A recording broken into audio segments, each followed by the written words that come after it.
Hello students, welcome to the Swayam MOOCs course on analytical techniques. This is week number 2 and tutorial number 6 and I am Dr. Amarpreet Kaur from Department of Biochemistry, AIIMS, New Delhi, and I will be discussing on the topic differential centrifugation for subcellular fractionation. However, Dr. Karthikeyan would have discussed what is centrifugation, what are the different types of centrifugation, importance of centrifugation. I will be discussing about the role of differential centrifugation on subcellular fractionation. So, subcellular fractionation is a technique which is used to separate organelles while preserving their function. So, let's start with the objectives of this tutorial. So, the objectives are to study the principle of centrifugation and differential centrifugation, significance of subcellular fractionation, steps of subcellular fractionation, to study the cell disruption methods, to study the role of various buffers, components involved, to study the types of fractionation methods, to study the markers for various organelles, and to assess the purification and yield of the organelles. Let's start with the brief history. This is Mr. Theodor Swedberg, who first developed the analytical centrifuge in 1923. He also won the Nobel Prize in Chemistry in 1926 for his research on colloids and proteins using the ultracentrifuge. So, centrifugation is a process where a rotating machine, which is known as centrifuge, is used to separate solids from liquids or to immiscible liquids by the application of centrifugal force.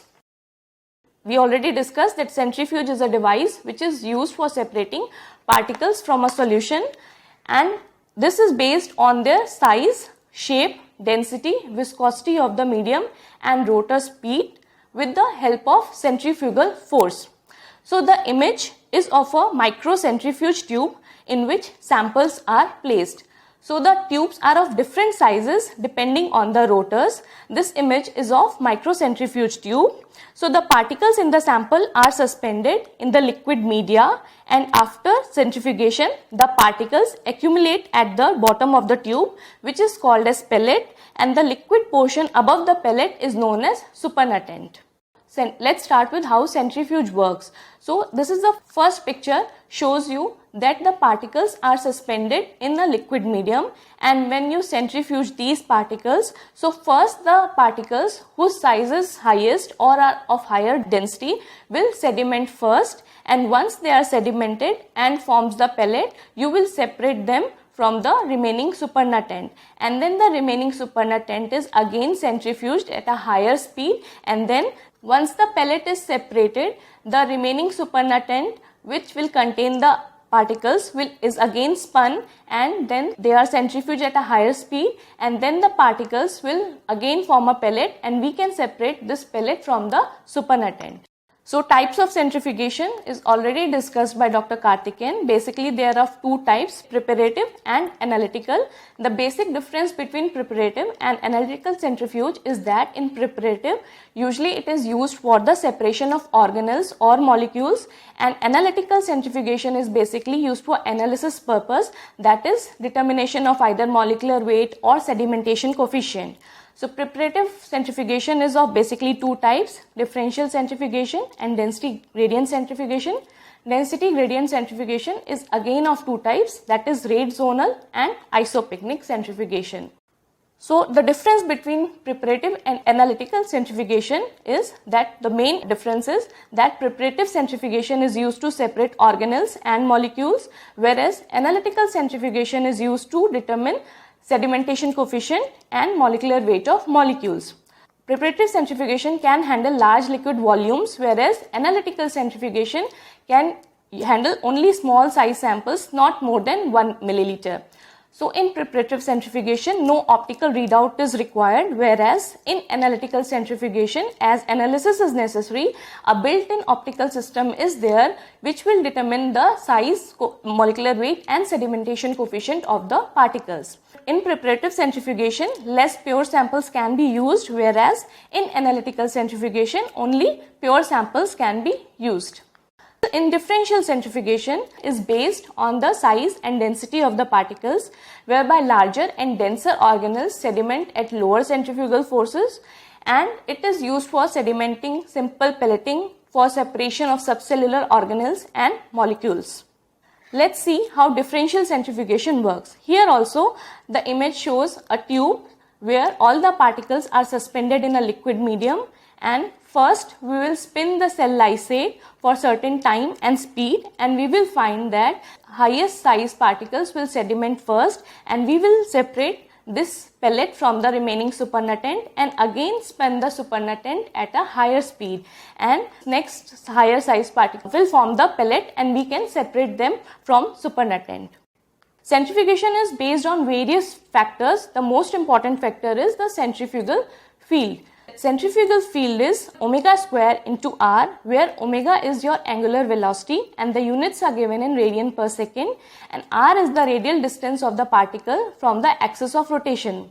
Now we already know that one revolution is equal to 360 degrees, that is equal to 2 pi radians. So omega, as it is the angular velocity, so it will be distance by time. So distance will be total number of revolutions per minute, as one revolution is 2 pi radians. So total number of revolution per minute into 2 pi will give you the distance, and as it is given in radians per second, so you have to divide it by 60. So the formula for omega will be 2 pi into revolutions per minute by 60. And when you put this value of omega into the formula of centrifugal field, that is omega square r, you will get a formula 4 pi square into rpm square into r by 3600. By this formula, we can interpret that centrifugal field is dependent on the radial distance of particle from the axis of rotation and the revolution per minute, and it is directly proportional to the revolution per minute as well as radial distance of particles from the axis of rotation. And when we multiply this omega square r into the mass of the particle, we will get the centrifugal force. So the next important factor is relative centrifugal field. Centrifugal field is generally expressed relative to the Earth's gravitational field as multiples of g. So the formula of relative centrifugal field will be omega square r by g. And when we put the value of omega square r into the above formula, we will get the formula as RCF, that is relative centrifugal field, is equal to 1.1 into 10 to the power minus 5 into rpm square into r. So if we know the values of rpm and r, we can calculate RCF, and vice versa, if we know the value of RCF and r, we can calculate the value of rpm. One more, apart from this equation, we can also interpret the value of rpm or RCF from each other by the help of this chart, which is known as nomogram. So the first scale tells us about the rpm, the second scale is about the RCF, and the third scale measures the radius from the center of the centrifuge rotor to the end of the test tube carrier. So if we know R and if we know RCF, we draw a straight line from the R to RCF and extend this straight line to the first scale, that is RPM, and the line point at which the scale will intersect, that is the RPM.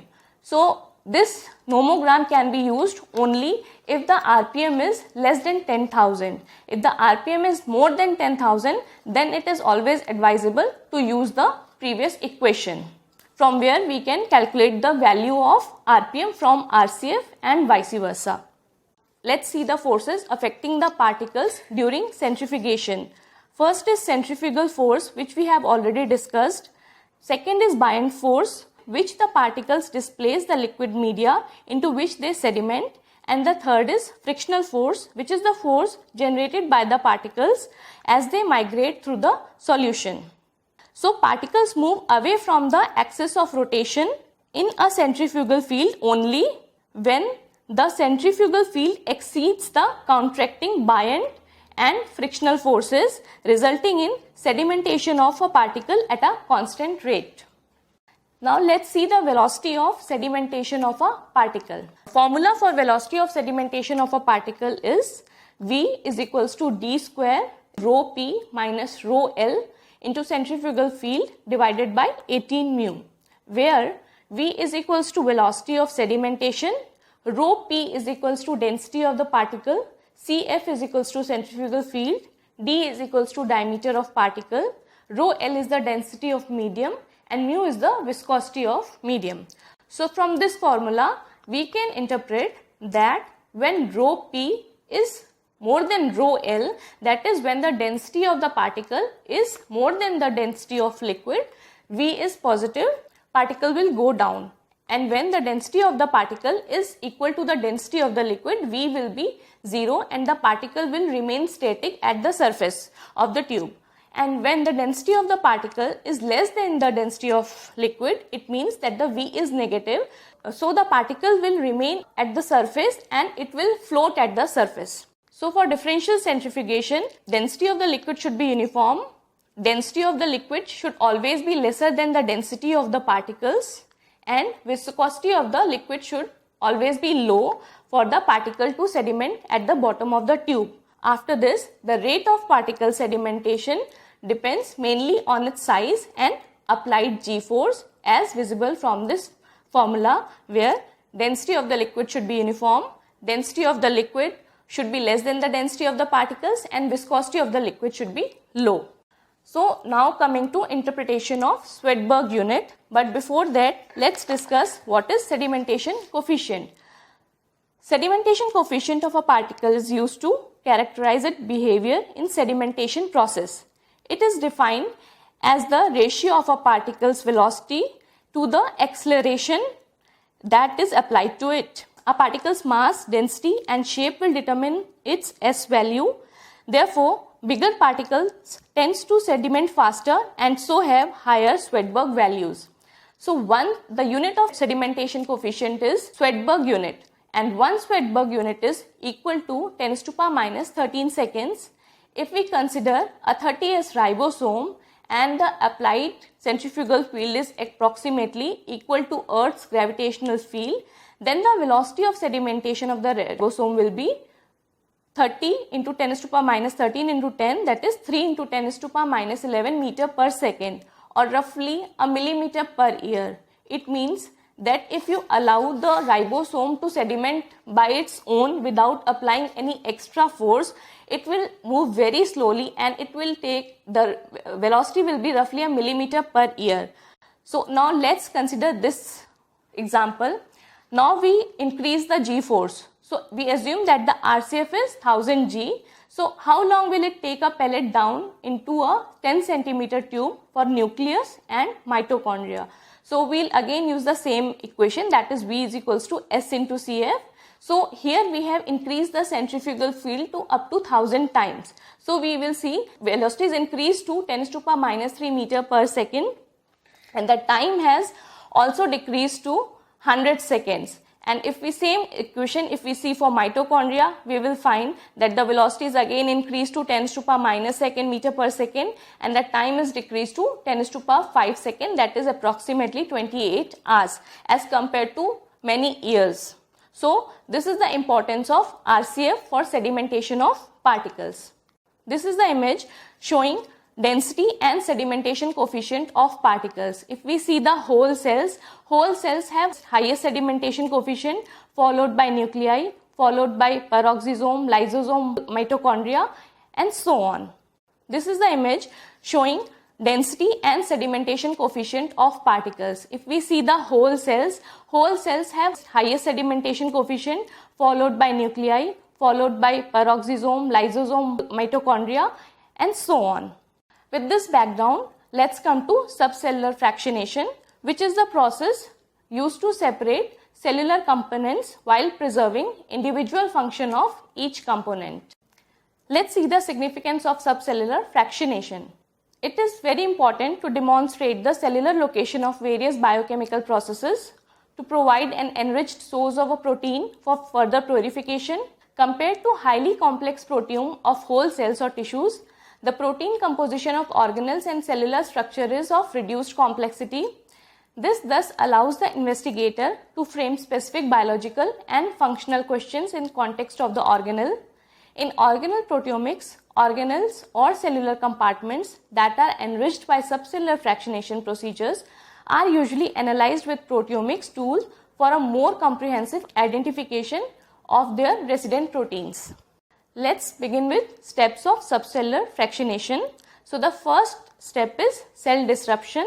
the second is organelle fractionation, and the third is characterization and detection. So let's begin with cell disruption methods.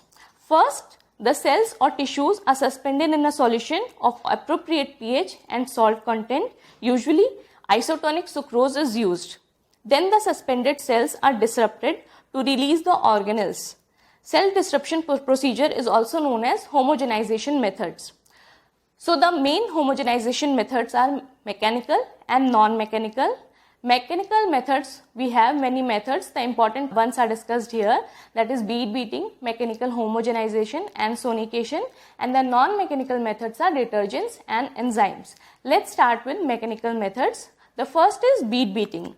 So bead beating is a cell disruption or homogenization process where first samples are placed in a tubes with grinding beads, as we can see in this image. In this image, in the first tube, liver sample is taken, the second tube, spinach leaves are taken, and the third tube, sunflower seeds are taken along with the beads.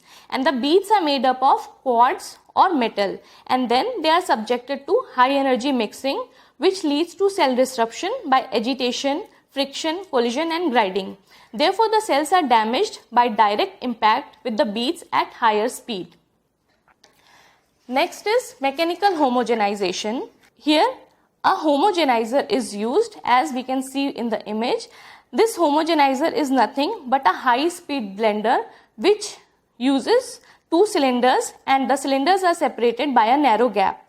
The shearing force produced by the movement of cylinder causes rupture of cells. The third is sonication. Here, a sonicator is used to produce ultrasonic waves, and the waves are transmitted to a steel rod which is immersed in the sample. Ultrasonic waves produces vibrations which rupture the cells.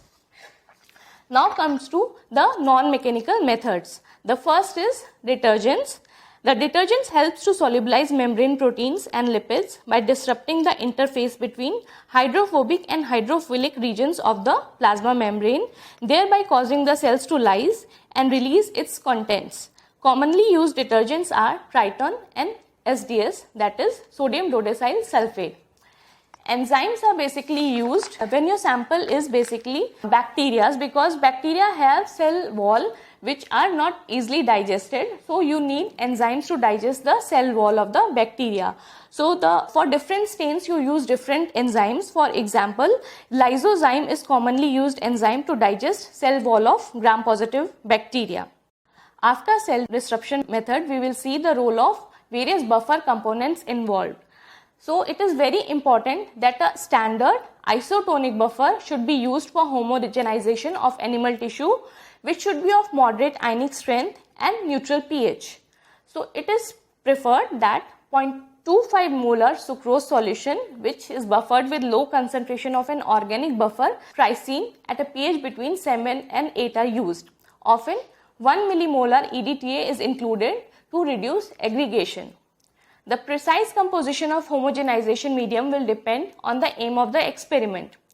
If the organelle of interest is nucleus, then EDTA has to be replaced with 25 millimolar KCl and 5 millimolar magnesium chloride. If you need to detect plasma membrane, then 1 millimolar magnesium chloride is used. For mitochondria, sucrose may be replaced by mannitol. For peroxisomes, 0.1% ethanol is included in the buffer. Next comes the methods for subcellular fractionation. The first and the most traditional method is differential centrifugation. It is also the most commonly used method for subcellular fractionation. Next is density gradient centrifugation. Both differential centrifugation and density gradient centrifugation are the traditional methods for subcellular fractionation. Other three, that is free flow electrophoresis, amino affinity purification, FAOS, that is fluorescent assisted organelle sorting. These three methods are the advanced method for subcellular fractionation. Next comes the density gradient centrifugation. We commonly use sucrose density gradient, where at the top the lower density is used, at the bottom the higher density is present. So cell homogenate is first added to the top of the medium and then centrifuged. After centrifugation, we will see that the organelle will focus in the gradient where the density equals the density of the surrounding media. And likewise, we will separate these fractions. Next comes the density gradient centrifugation. We commonly use sucrose density gradient where at the top the lower density is used, at the bottom the higher density is present. So cell homogenate is first added to the top of the medium and then centrifuged. After centrifugation, we will see that the organelle will focus in the gradient where the density equals the density of the surrounding media. And likewise, we will separate these fractions. Next comes the free flow electrophoresis, which is an advanced method for organelle purification. Here, first the sample is applied using a peristaltic pump and is injected into a separation chamber consisting of two parallel plates. Using laminar flow, the sample is transported upward within a thin 0.4 mm film of aqueous media formed between the two plates. The plates are bordered by two electrodes that generate high voltage electric field which is perpendicular to the laminar flow. We can see here that the flow is from down to up and the electric field is perpendicular to the laminar flow. So the charged particles like proteins, organelles, membrane, fragments or whole cells, they will be deflecting when they will move through this high voltage electrical field, and this will lead to the separation or fractionation. Next is immunoaffinity purification. Here, pre-enriched density gradient fractions which we have got from density gradient, which are often not pure, can be further purified by immunological techniques using monoclonal antibodies for various organelle specific membrane proteins.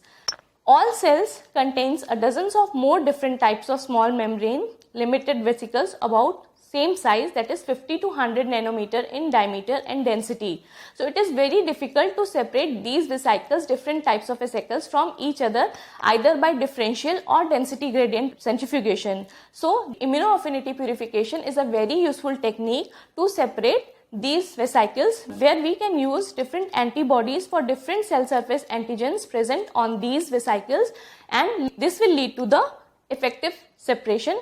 Next comes the fluorescence activated organelle sorting, that is FAOS. Here the principle is a flow cytometer is used to detect and sort organelles with specific fluorescence and scattering characteristics. The technique requires organelle specific fluorescence probes including chemical reagents, fluorescently labeled antibodies and fluorescent proteins. After subcellular fractionation has been done, we need to characterize and detect whether organelle of interest is in the pure form or whether we have got that organelle or not. So for the various methods used for this are classical methods and advanced methods. Classical methods are enzymatic marker assays, Western blot, morphological methods like scanning electron microscopy. Advanced methods are atomic force microscopy, optical tweezers, organelle sensors, flow cytometry, capillary electrophoresis and microfluidic approaches. So let's discuss about the enzymatic markers for organelles. So for nucleus, usually DNA is the marker. For mitochondria, succinate dehydrogenase is the marker. For lysosome, acid phosphatase, beta-galactosidase is the marker. Catalase is the marker for peroxisomes. Lactate dehydrogenase is a marker for cytosol. NADPH cytochrome C reductase is a marker for endoplasmic reticulum. 5' nucleotidase is the marker for plasma membrane. So from the fractions which we have got, we will check the enzymatic activity for all the organelles. Suppose we have got the nuclear fraction, we have to check the DNA marker. For cytosolic fraction, we will check the lactate dehydrogenase activity. After that, we have to check the assessment of purification and yield. Let's start with the activity. Activity of an enzyme is the amount of enzyme which will convert 1 micromole of substrate into product in 1 unit time in 1 liter of serum. After estimating activity of the enzyme, we will estimate the total activity by multiplying the activity by total volume of crude homogenate. This will give us the total activity. Then specific activity is calculated, which is total activity of enzyme by total protein. Specific activity is amount of substrate converted by the enzyme into product per milligram of protein per unit time. Specific activity is a measure of enzyme purity. Next comes the yield, which is the amount of enzyme recovered at each step, and it is calculated using yield by the formula, that is total activity of a particular step by total activity of initial extract. The yield in the crude homogenate is always 100%, and each step of successive purification will result in some loss of enzyme activity. Hence the yield is always less than 100%. The yield of a particular enzyme will be highest in the organelle fraction containing that particular enzyme of interest. Next comes the fold purification, that is specific activity of particular step divided by specific activity of initial crude extract, and it is the measure of relative purity of a fraction. It increases at each step of purification. Let's see the centrifuge precautions. The first and most important is that you have to always balance the opposing tubes. Place test tubes in centrifuge holder. Always balance with another test tube filled with the same level in the opposite holder. As you can see in this diagram, yellow ones are the holes filled with tubes which are always balanced properly. Black ones are empty holders. So you can also see from this image that the balancing is always important, and if you don't balance the tubes properly, you can face serious consequences as seen in this image. Other precautions are: make sure that you are using the correct rotor for the centrifuge. Never exceed the maximum G force for the rotor. Make sure you are using the correct centrifuge tube for the rotor. Always pre-cool the centrifuge tube, and the tube should be properly capped. So with this background, let's see the summary and conclusion. So centrifuge is a device which is used for separating a particle from a solution according to their size, shape, density, viscosity of the medium and rotor speed. Differential centrifugation is based on the size and density of the particles, whereby larger and denser organelles sediment at lower centrifugal forces. Subcellular fractionation is a process which is used to separate cellular components while preserving individual functions of each component. Steps of subcellular fractionation are cell disruption, organelle fractionation, and characterization and detection. Cell disruption methods are mechanical and non-mechanical, which we have already discussed. Methods of subcellular fractionation are differential centrifugation and density gradient centrifugation, which are traditional methods but most commonly used.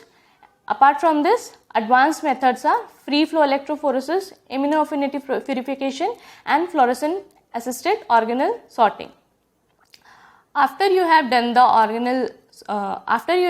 organelle separation, it is very important to characterize and detect them. So the methods are classical methods, enzymatic marker assay, Western blot, morphological methods, and the advanced methods are atomic force microscopy, optical tweezers, organelle sensors, flow cytometry, capillary electrophoresis, microfluidic approaches. Thank you for visiting SWAYAM and attending the tutorial.